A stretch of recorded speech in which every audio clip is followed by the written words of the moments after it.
estúdio é um laboratório, cara. Você tá aqui pra testar tudo, né? Eu quero botar um delay no violão, vamos botar. Eu quero botar reverb no baixo e tal, vamos testar, né? Como o Quincy Jones fala, né? Deixa o ego do lado de fora, tentar entrar com a cabeça mais aberta possível, assim, dentro do estúdio. Tentar fazer algo que não foi feito. Pode soar meio pretensioso, mas eu acho que as coisas mais legais que a gente tem visto é as pessoas terem essa pretensão de fazer algo que nunca foi feito, assim.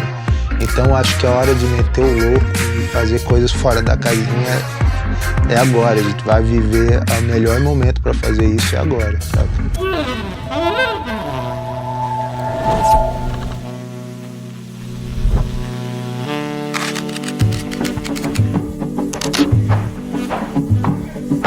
Me chamo Nave, sou beatmaker, produtor.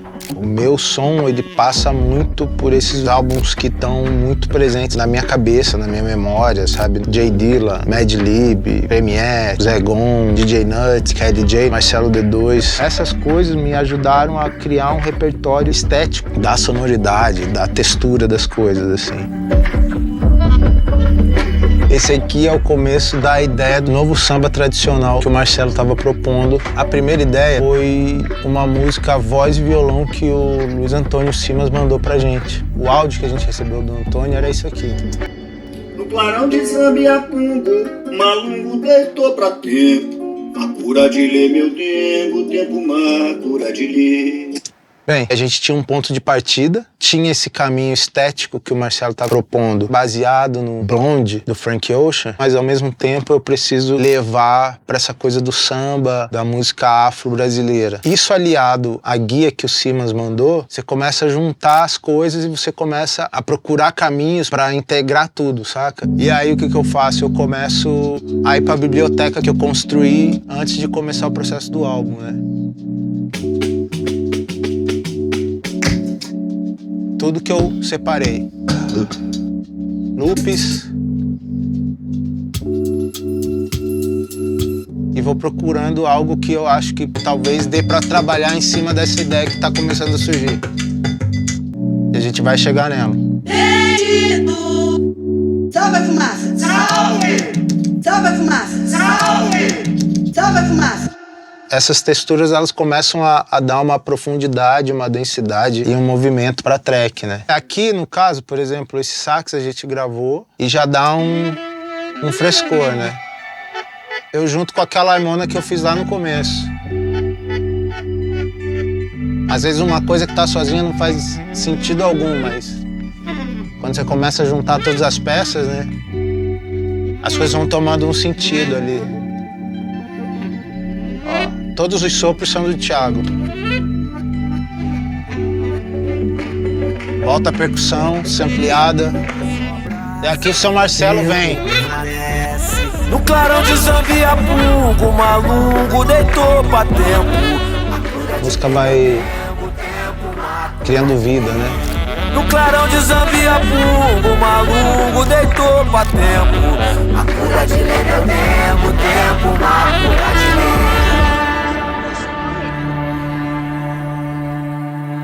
Aqui é o meu estúdio, que acabou de ficar pronto. Por que eu uso aqui no estúdio, né? Eu tenho a Push, principalmente para sequenciar sample que eu picoto. Tem minha caixa Adam, que me dá uma referência do estéreo que eu curto. Tenho essa iLoud, que é uma caixa de referência também. Esse aqui é um brinquedinho que eu comprei. É um looper que te dá texturas em cima de acidentes que ele vai criando ali. Esse aqui é o console, que é da Hologram, o Chroma Console, né? Que ele te dá vários tipos de distorção, vibrato, trêmulo, phaser e várias opções de textura, né? Filtro, cassete, tudo para degradar o som aqui. Ele é como se fosse um plugin, mas o plugin tá na mão, saca? Aqui a gente tem o Mellotron, os Beatles usaram muito a versão original, né? E aí o que eu gosto dele é que ele sempre soou aquela coisa meio texturizada, que soa como um sample. Então se eu tocar o piano aqui, ele já vai vir com aquele som que eu gosto, esse som velho, gasto, sabe? Eu acho que a graça da produção é entender que é sempre importante você lutar com as armas que estão à tua disposição, né? É uma coisa que eu fiz a vida inteira.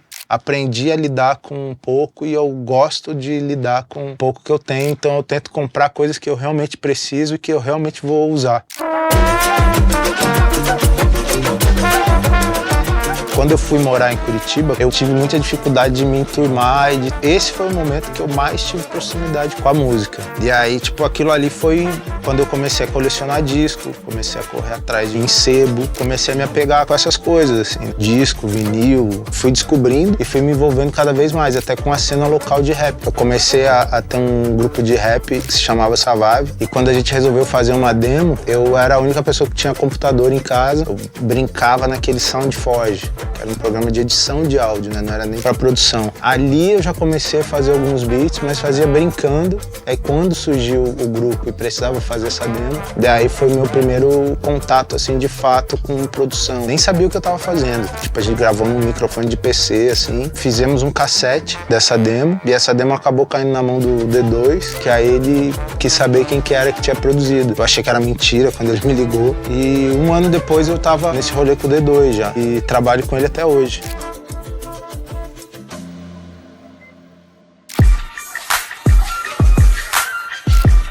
Quando eu fiz o primeiro disco da Carol Conká, Batuque Freak, era o começo do trap. Teve algumas coisas de trap que a gente teve acesso, que chegou na nossa mão, tipo o Tonight, que era uma dupla de produtores, que eles chamavam de Trap EDM. Foi uma coisa que influenciou muito a gente a fazer aquele álbum. Depois que eu fiz esse álbum, vários amigos começaram a falar assim, pô, quando tu faz as coisas estranhas que fica legal, né? Que o álbum soa meio estranho, mas ele soa pop ao mesmo tempo, e aí ele soa pesado também. A gente nem sabia muito bem o que a gente tava fazendo, a gente tava só testando o som, misturando música de Belém com música pop, com rap, sabe? Tem muita gente que diz que é um álbum experimental. Então eu acabei ficando com um pouco com esse rótulo quando eu comecei a flertar com essa coisa da música pop, assim. As pessoas começaram realmente a me enxergar como um produtor mais do que um beatmaker, assim.